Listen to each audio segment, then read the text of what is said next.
오늘 말씀은 르비딤에서 배우는 영적 전쟁이라는 제목으로 출애굽기 강의 34번째 말씀을 전하고자 합니다. 여러분, 우리가 2주 전에요, 지난주에는 이제 맥주 감사절이었기 때문에 감사에 관련된 말씀을 전했고요. 2주 전에 르비딤에서 있었던 다툼을 우리는 보았습니다. 물이 없다는 이유로 모세와 다투어 반역하는 현장을 보았지요. 결국 그들은 쉼터의 의미를 지닌 르비딤을 시험의 의미를 지닌 마사로, 다툼의 의미를 지닌 무리바로 만들었습니다. 그런데 하나님은 이런 반역의 상황에서도 나일강을 쳤던 그 심판의 지팡이로 반역의 무리를 치라고 말씀하지 아니하시고 하나님이 서신 반석을 치라고 모세에게 명령하십니다.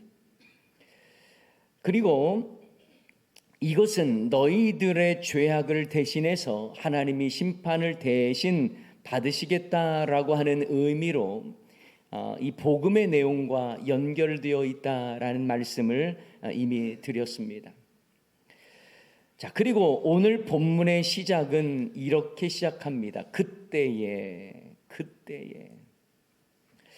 여러분, 그때라면 어느 때를 말할까요? 이스라엘 백성이 한참 모세와 다투고 하나님을 원망했을 때에 하나님은 모세를 통해 반석에서 물이 나오게 하셨고 그들은 반석에서 흘러나오는 물을 마시고 이제 좀 살겠다 할 그때를 말할 것입니다. 하지만 여러분, 그때에라고 하는 의미는 또 다른 개념으로 다른 의미를 가지고 있다고도 말할 수 있습니다. 하나님께서 이렇게 물을 공급을 하셨어요. 그런데도 이스라엘 백성들은 여전히 회개하지 않고 감사하기도 않고 그저 여전히 완고한 그때를 말할 수 있습니다.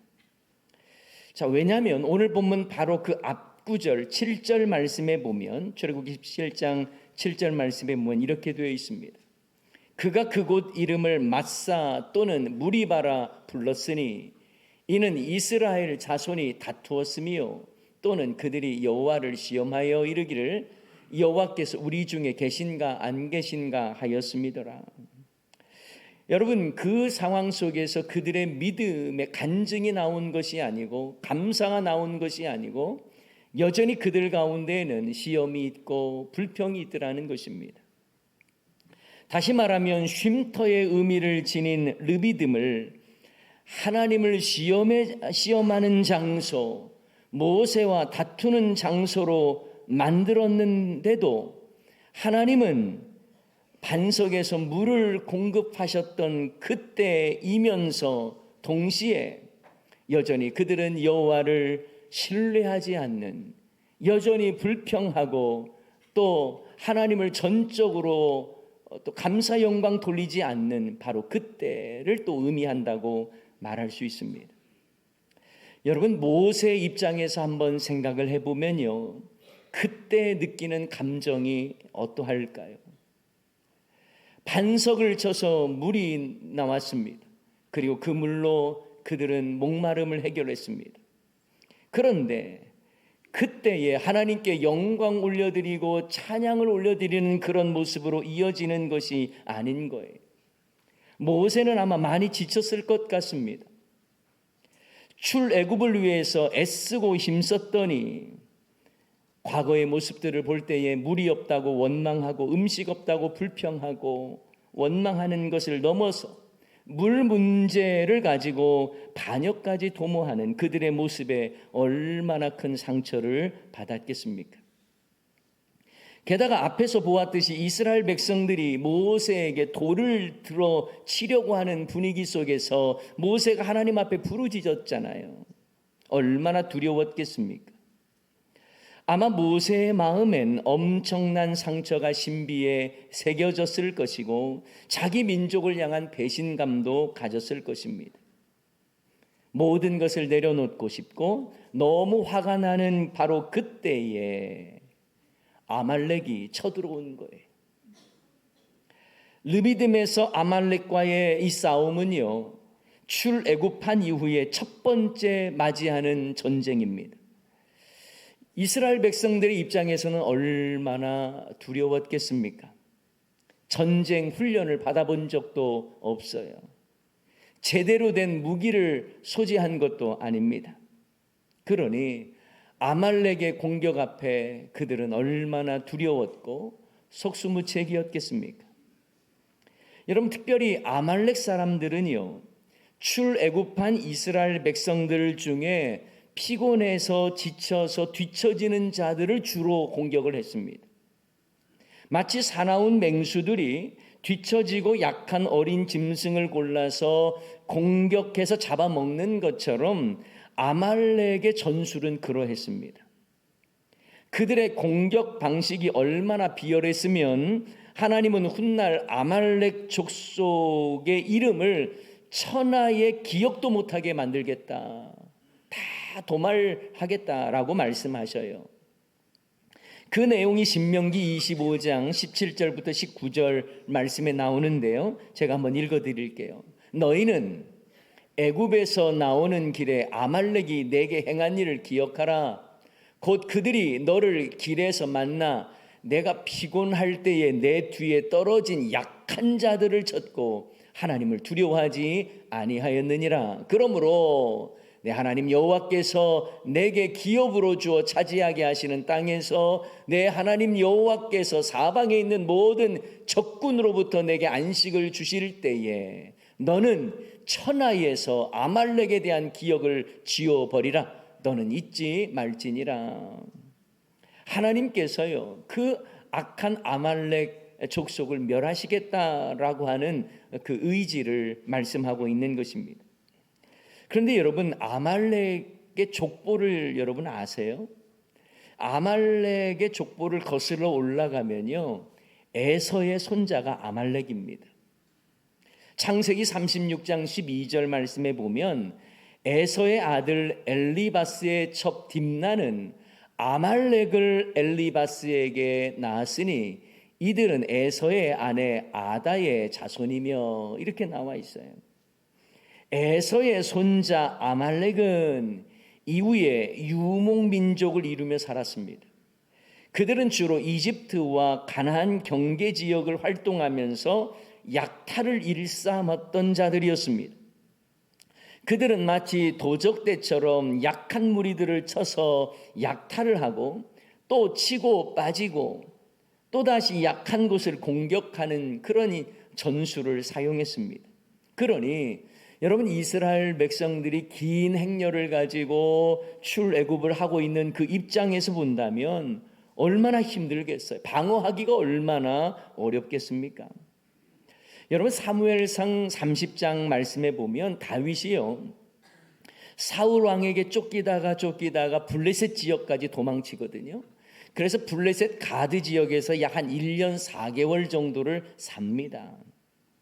그곳에서도 다윗은 이 블레셋 가드 왕 아기스의 신임을 얻습니다. 그래서 이 아기스 왕이 이스라엘과 전쟁을 하려고 하는데 다윗도 함께 데리고 가거든요. 그러자 블레셋 신하들이요, 극구 만류합니다. 절대로 그러면 안 된다고. 나중에 이 다윗이 자기 민족과 싸우는 데 있어서 배반을 할 것이니까 절대로 다윗과 함께하면 안 된다고, 이렇게 이야기를 하니까 아기스 왕이 어쩔 수 없이 다윗과 그리고 함께한 무리들을 돌려보냅니다. 근데 그들이 살았던 곳이 시글락이라고 하는 곳에 살았었거든요. 돌아와 보니까 큰일 난 거예요. 아말렉 사람들이 이미 자기가 살고 있던 이 시글락을 다 쳐들어와서 다윗의 가족과 군사들의 이 가족들을 다 끌고 간 거예요. 그리고 소유물도 다 약탈당한 것입니다. 다급해진 다윗이 하나님께 기도하면서 그들을 쫓아갑니다.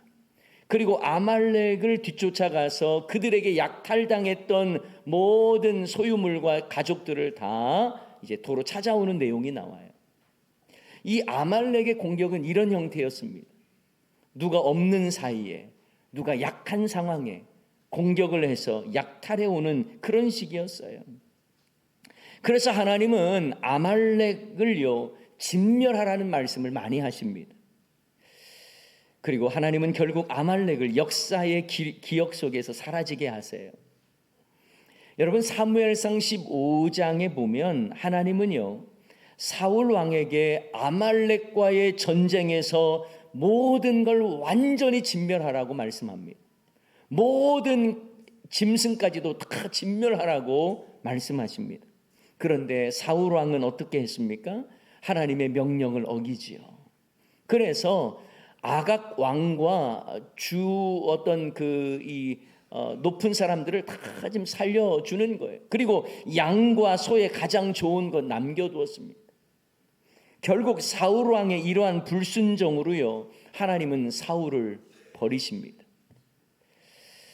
이처럼 하나님은 이스라엘 백성이 아말렉을 진멸하라고 계속해서 강조하셔요. 그런데 여러분 이 아말렉 사람이 아주 역사적으로 성경에서 볼 때에 대단한 인물이 한 인물 나옵니다. 혹시 아세요? 아주 강력한 존재로 나오는 사람이 있습니다. 에스더서의 악역으로 나오는 빌런 하만입니다. 에스더서에 나오는 페르시아 아하수에로 왕의 총리 되신 이 하만, 이 사람이요 아각 사람 함무다다의 아들로 나와요. 이 아각 사람 이 하만은요 아말렉 족속의 왕 아각의 후손이었습니다. 그리고 이 하만 가문의 몰락과 함께 이제 아말렉 족속은 역사에서 사라집니다. 그런데 왜 하나님은 그토록 아말렉 족속을 미워하셨고 멸망케 하려 하셨을까요? 바로 아말렉 족속의 이 공격 형태가 원수마귀의 공격 형태와 너무나 비슷하기 때문에 그렇습니다. 저는 그렇게 생각합니다. 여러분 원수마귀의 공격 방식이요 마치 아말렉 족속처럼 약점을 노리고 약점을 파고드는 공격을 합니다. 여러분 원수마귀는요 우리의 약함을 너무나 잘 압니다. 여러분이 무엇에 약한지를 너무나 잘 알고 있어요. 물질에 약한 것, 성적인 부분에 취약한 것, 자존심 이것 때문에 약한 것, 아니면 자식 문제에 대해서는 정말 평정심을 잃어버리는 그 약함, 이거요 원수마귀가 너무나 잘 알고 있습니다. 사탄은요 우리의 아킬레스건을 잘 알고 있어요.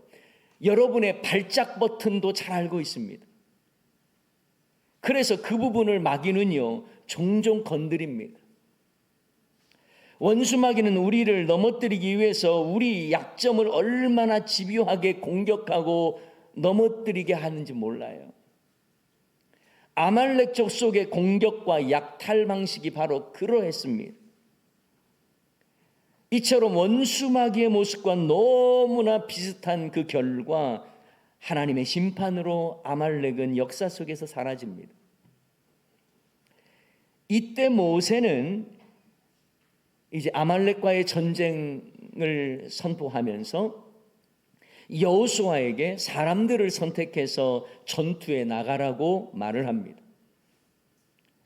자신은 하나님의 지팡이를 손에 잡고 산 꼭대기에 서겠다라는 거예요. 자, 9절 말씀에 나와 있습니다.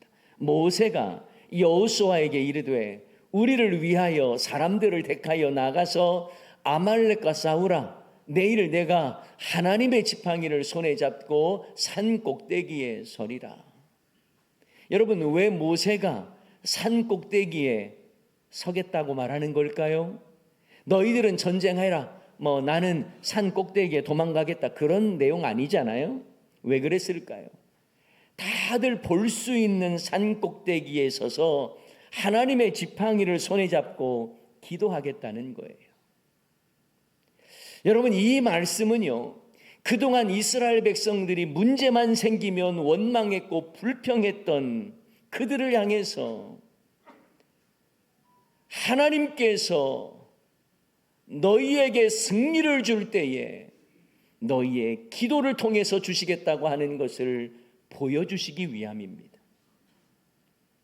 문제만 있으면 원망하고 불평하는 그들을 향해서 너희들 인생의 위기를 만났느냐, 어려움을 만났느냐, 어떻게 승리해야 되는지를 내가 너에게 모세를 통해서 보여주겠다라고 하시면서 산꼭대기에 올라가서 기도하게 하신 거예요. 여러분, 이스라엘 백성들은 르비딤에서 물 없다고 늘 불평했던 자들 아닙니까? 그러한 자들에게 아말렉을 통해서 공격당하게 하시고 너희들 그런 위기를 만났을 때 불평하지 말고 기도하라는 거예요. 기도의 능력을 보라는 것입니다. 그리고 그 승리를 통해 모세의 권위도 높여주시고 무엇보다 기도하는 자에게 주는 승리가 무엇인지를 일깨워 주시는 것이지요. 여러분, 이 전쟁의 특징을 여러분은 잘 알고 있을 것입니다.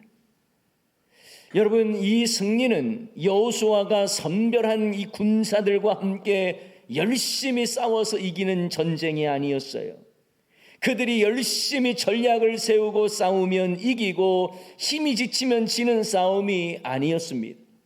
오히려 전쟁터와는 좀 떨어져 있었을 산 꼭대기에 서 있는 모세가 손을 들고 기도하면 이스라엘이 이기고 피곤해서 손을 내리면 아말렉이 이기는 싸움이라는 것입니다. 전쟁에서 그 전쟁터에서 열심히 전투하면 이기는 싸움이 아니라 기도의 현장에서 열심히 기도하면 이기는 싸움이었던 것입니다. 사랑하는 여러분, 이것은 기도가 곧 승리임을 일깨워주는 것입니다. 영적 전쟁에서의 승리는 나의 기술과 노력이 아니라 나의 어떤 특별한 노하우가 아니에요. 내 신앙의 연수가 아니라 하나님의 은혜와 도우심을 구하는 기도인 줄을 믿습니다.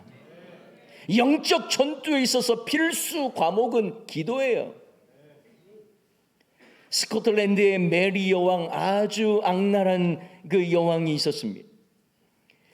그런데 이 여왕이 내가 이 세상에서 가장 두려워하는 것은 이름난 장군이 거느리고 있는 수만 명의 군대가 아니라 존 낙스의 기도다라고 말을 했습니다.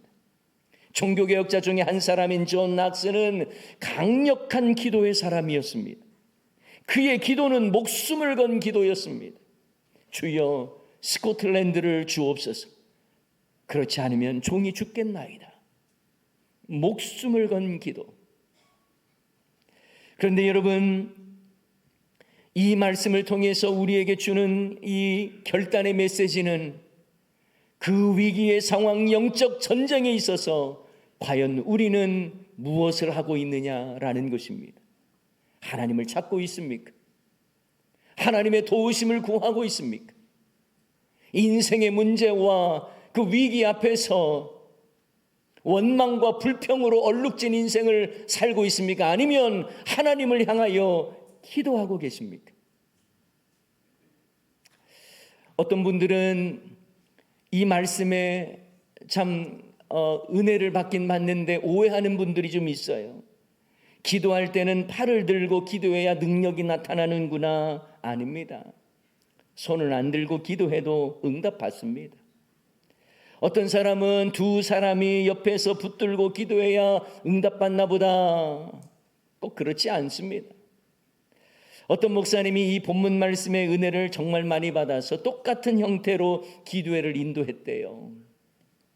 세 사람씩 앉게 해서 중앙에 한 사람을 위하여 이제 기도하게 하고 양옆에서는 막 손을 올리면서 양쪽에 붙들어서 기도를 했대요. 좋았대요. 그런데 그 목사님 하는 이야기가 다들 이 겨드랑이 암내 때문에 고통스러웠다. 그런 이야기를 한 거예요. 여러분, 이 오늘 본문 이 말씀은요, 기도의 한 형태를 말하는 게 아니에요. 기도의 현장이 전투의 현장이라는 거예요.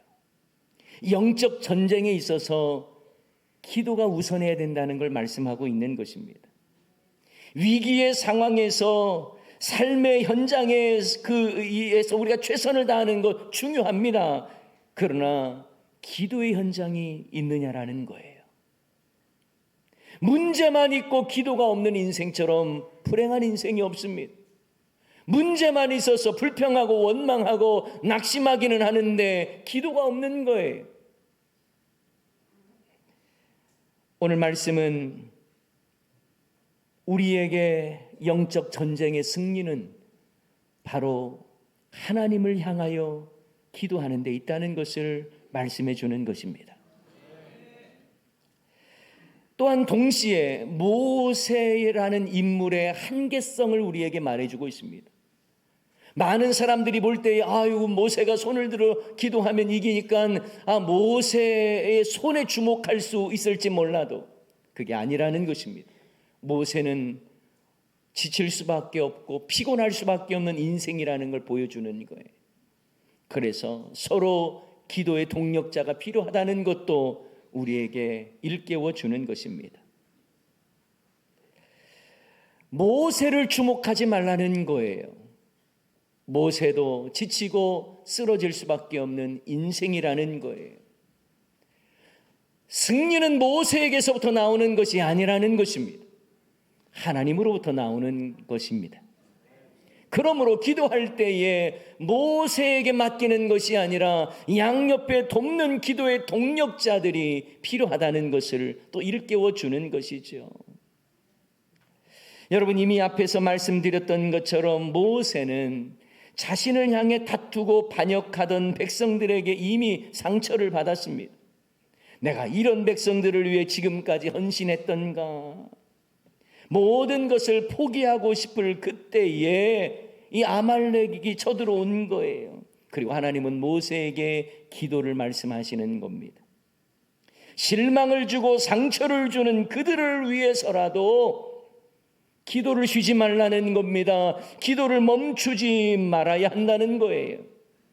여러분, 배우자로 인해 상처받고 실망스럽고 자식들로 인해 상처받고 실망스러워도 그래도 그들을 위해 기도하라고 말씀하시는 거예요. 르비딤을 무리바로 만들었던 그들이 지금 아말렉으로 고통을 당하고 있는 그때에 그러니까 잘해야지 속 시원하다 이게 아니라 하나님은 그들을 위해서 기도하라는 거예요. 여러분, 또한 손을 들고 기도하는 모세는 예수님의 모형으로 중보자로서 예수님을 우리에게 보여줍니다. 예수님은 우리를 위해 간구하시는 분입니다. 여러분, 로마서 8장 34절 말씀에 보면 누가 정죄하리요? 죽으실 뿐 아니라 다시 살아나신 이는 그리스도 예수시니 그는 하나님의 우편에 계신 자요 뭐 하신대요? 우리를 위하여 간구하시는 자시니라. 또한 예수의 영이신 성령께서도 우리를 위하여 간구하신다고 말씀합니다. 로마서 8장 26절 27절 말씀, 이와 같이 성령도 우리의 연약함을 도우시나니 우리는 마땅히 기도할 바를 알지 못하나 오직 성령이 말할 수 없는 탄식으로 뭐 하신대요? 우리를 위하여 친히 간구하시느니라. 아멘. 다시 말하면 하나님의 지팡이를 든 모세의 기도는 우리를 위하여 기도하시는 예수님을 보게 합니다. 우리 안에 내주하시는 성령님의 간구를 보게 하십니다. 그리고 그 기도를 통해서 승리가 이루어진 것이고 승리를 가져올 수 있었던 거예요. 그리고 여러분, 기도의 승리는요, 앞에서 말씀드렸던 것처럼 모세 한 사람의 기도를 통해서 이루어지는 것이 아니라 동력을 통해서 더 풍성해진다는 걸 일깨워 주는 말씀이기도 합니다. 모세는 혼자서 항상 기도의 손을 올릴 수 있는 존재가 아니었어요. 아론과 훌이 기도의 동력자가 되어서 기도하는 일에 협력함으로 승리를 경험했던 것이죠. 그 결과 기도로 승리한 모세와 아론과 훌이 영적인 권위를 얻고 또한 하나님의 기뻐하시는 그 사역들을 펼쳐갈 수 있었던 것 아니겠습니까? 그런데 아말렉을 물리친 후에 하나님은요, 모세에게 이 일을 책에 기록하라, 그리고 기념하게 하라고 말씀하십니다. 그리고 모세는 하나님의 승리를 기념하면서 제단을 쌓습니다. 그리고 그 이름을 뭐라고 하죠? 여호와 니시라고 불렀어요. 여러분, 니시라는 말은 나의 깃발이라는 말입니다. 승리를 상징합니다. 여러분, 제단을 쌓았다는 건 뭘 의미할까요? 하나님이 하셨습니다라는 신앙 고백입니다. 승리 이후에 하나님 앞에 감사 예배 드렸다는 거예요. 하나님이 하셨습니다 고백했다는 것입니다. 승리는 여호수아를 비롯한 선발된 자들의 힘과 싸움의 기술로 주어진 것이 아니었습니다. 하나님을 향한 기도, 그래서 모세가 승리를 가져온 것도 아니었어요. 승리는 하나님의 특별한 은혜로 하나님이 하셨습니다라고 하는 신앙 고백이 여호와 니시 이 제단 속에 그 의미가 나타나는 것입니다. 사랑하는 여러분, 저와 여러분의 영적 전쟁도 하나님이 하시는 겁니다. 하나님이 이루실 줄을 믿습니다. 승리의 하나님이 역사해 주실 줄을 믿습니다. 그 하나님을 향하여 우리는 제단을 쌓고 하나님께 영광 올려드리는 그 신앙 고백이 우리에게 필요한 것이지요. 이런 의미에서 여호와 니시, 여호와는 나의 깃발, 나의 승리라고 하는 이 개념은 예수 그리스도를 통한 십자가의 승리로 우리는 연결지어 말할 수 있습니다. 내 노력과 내 힘으로 승리한 것이 아닙니다. 악한 원수마귀를 이기는 힘은 나의 어떤 탁월한 신앙으로 이루어지는 것이 아닙니다. 오직 예수, 오직 십자가의 능력으로 악한 원수마귀를 물리치게 되는 줄을 믿습니다. 여러분, 자신의 노력과 힘으로 이겼다고 생각하면 그런 사람은 기념비를 세울 것입니다.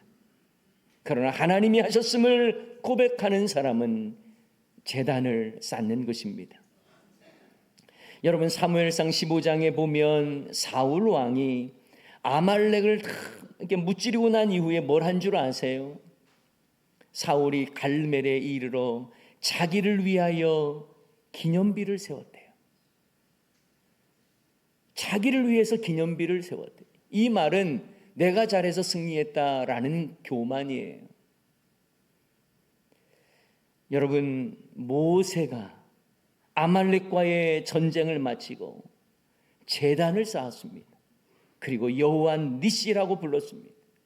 승리의 이유가 하나님께 있다라는 고백인 거예요. 여호와는 나의 깃발, 나의 승리입니다라고 선언하는 거예요. 얼마나 큰 차이입니까? 사울 왕은 하나님의 명령대로 아말렉을 제대로 진멸하지도 않았고 자기를 위하여 기념비를 세웠던 사람입니다. 여러분은 어떤 선택을 하실 겁니까? 사랑하는 여러분, 우리의 구원과 승리는 나의 노력이나 열심으로 이루어진 게 아니에요. 오직 예수님의 십자가 공로로 이루어진 줄을 믿습니다. 그 승리가 하나님께서 우리에게 부여하신 은혜의 선물이요, 또한 구원받을 만한 자격도 없는 우리를 향하여 구원해 주신 이유가 되는 것이고, 험한 세상 영적인 전쟁을 하며 살아가는 우리에게 승리의 깃발이 바로 십자가의 능력으로 나타나게 되는 것입니다. 골로새서 2장 15절, 그래서 이렇게 말씀합니다. 통치자들과 권세들을 무력화하여 드러내어 구경거리로 삼으시고 무엇으로 그들을 이기셨다고요? 십자가로 그들을 이기셨느니라. 십자가로 그들을 이기셨느니라. 사랑하는 여러분, 오늘 우리는 르비딤에서 있었던 아말렉과의 전쟁을 통해 우리에게 닥쳐오는 영적 전쟁, 어떻게 승리해야 할 것인가를 함께 살펴보았습니다. 예기치 못한 인생의 어려움 속에 하나님이 우리에게 원하시는 바가 있어요. 그것은 불평과 원망이 아니라 기도라는 것입니다. 하나님의 지팡이를 들고 산꼭대기에 올라가 기도로 승리하는 모습을 보여주면서 이스라엘 백성들을 향하여 너희들이 의지하고 신뢰할 것은 바로 하나님을 향한 간절한 기도, 그리고 그 기도의 현장을 통해 승리를 경험하는 것, 이것을 하나님이 원하신다는 것을 일깨워 주신 것입니다. 사랑하는 여러분, 우리도 치열한 삶의 현장 가운데 살아가잖아요. 그러나 꼭 기억하십시오. 기도의 현장이 곧 영적 전쟁의 현장이며 승리의 관건이 바로 기도에 있다는 것입니다. 문제만 있는 인생, 그래서 그 문제 앞에 굴복하며 좌절하는 인생 살지 말고 문제를 다스리시고 문제를 통해서 일을 이루시고 성취하시고 응답하시고 역사하시는 하나님을 향해 기도하시기 바랍니다. 영적 전쟁의 필수 과목은 바로 기도입니다. 그리고 또한 우리에게 말씀합니다. 모세는 혼자서는 기도에 지칠 수밖에 없는 인간에 불과하다는 거예요. 연약한 존재임을 또한 일깨워 주면서 함께 기도의 동력자가 필요함을 말씀하고 있는 것입니다.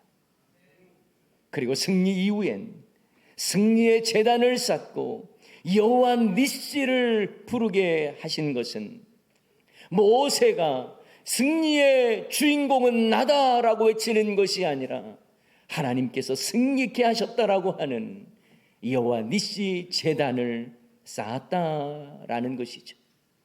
이것은 예수님의 십자가로 원수마귀를 이기고 우리가 승리할 수 있다라고 하는 것을 우리에게 가르쳐 주는 것입니다.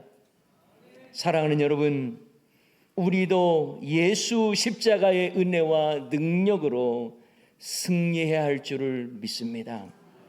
구원받은 하나님의 자녀로서 우리는 기도하고 십자가의 은혜를 사모하며 그 십자가의 능력으로 승리를 주시는 여호와 니시의 하나님께 영광 올려드리며 살아가는 저와 여러분의 삶이 될 수 있기를 주님의 이름으로 간절히 축원합니다.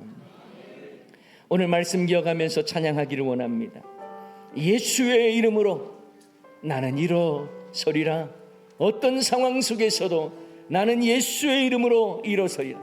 이런 고백 담아서 우리 함께 찬양하십시다.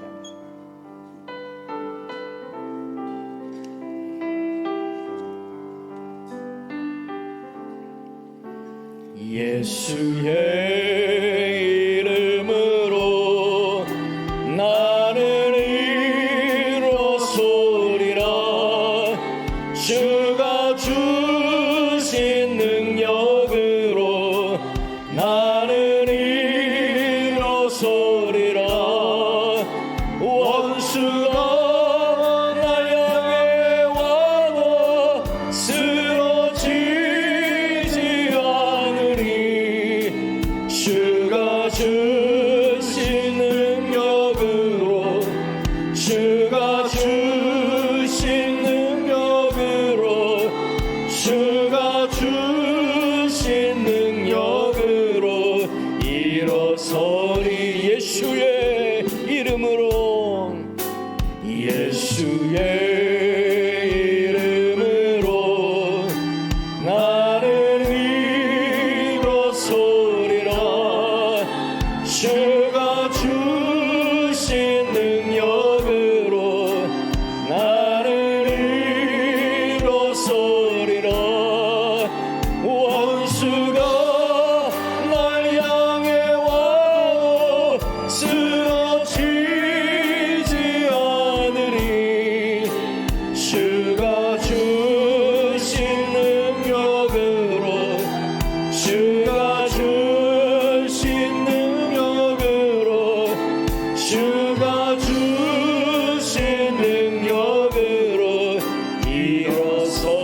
여러분, 르비딤에서 있었던 일, 불평했고 모세와 다투었고 반역했고, 그런데 하나님께서 반석을 치게 하심으로 물을 내셨고, 근데 여러분, 하나님은 그들에게 물만 공급하시는 게 아니라 이제 앞으로 영적 전쟁에서 어떻게 승리해야 할지를 일깨워 주신 거예요. 그래서 아말렉과의 공격을 통해서 진정한 승리가 어디에서 오는 줄 아느냐 일깨워 주는 거예요. 여호수아를 중심으로 군인들이 나가서 싸우는 건 중요하겠지요. 그러나 그것이 승리의 관건은 아니었습니다. 바로 하나님을 향한 기도, 그것을 산꼭대기에서 백성들에게 보여주면서 너희들의 영적 전쟁의 승리, 그 비결이 바로 하나님께 있다는 것을 일깨워주는 것입니다. 모세도 아니었습니다. 여호수아도 아니었습니다. 오직 하나님께서 승리를 주시는 분입니다. 그래서 승리 이후에 여호와 니시 제단을 쌓으면서 하나님께 영광을 올려드린 거예요. 여러분, 인생에 고난이 있고 영적 전쟁이 있을 때에 여러분은 무엇을 바라보십니까? 하나님을 바라보라는 거예요. 하나님을 향하여 두 손 들고 기도하라는 것입니다. 그리고 너희들은 기도의 동력자가 되라는 것입니다. 너희들의 승리는 바로 예수 그리스도를 통해서 십자가의 능력으로 원수마귀를 물리쳤고, 그리고 예수님께서 세상을 이긴 것처럼 너희도 세상을 이겨야 된다라는 것을 말씀하고 있는 것입니다. 사랑하는 여러분, 어떤 상황에서도 십자가를 바라보십시오. 어떤 상황에서도 예수의 이름으로 일어나십시오. 그것이 바로 승리의 비결인 것입니다. 이 시간 여러분의 인생의 문제와 또한 영적인 문제들을 주님 앞에 내어놓고 내가 주님 바라보며 주님 의지하며 주님을 바라보며 나아가겠습니다. 예수의 이름으로 일어나겠습니다. 승리하겠습니다. 이런 결단과 고백을 담아서 우리 다 같이 말씀 기억하며 주님의 이름 한번 외쳐 부르며 기도하겠습니다.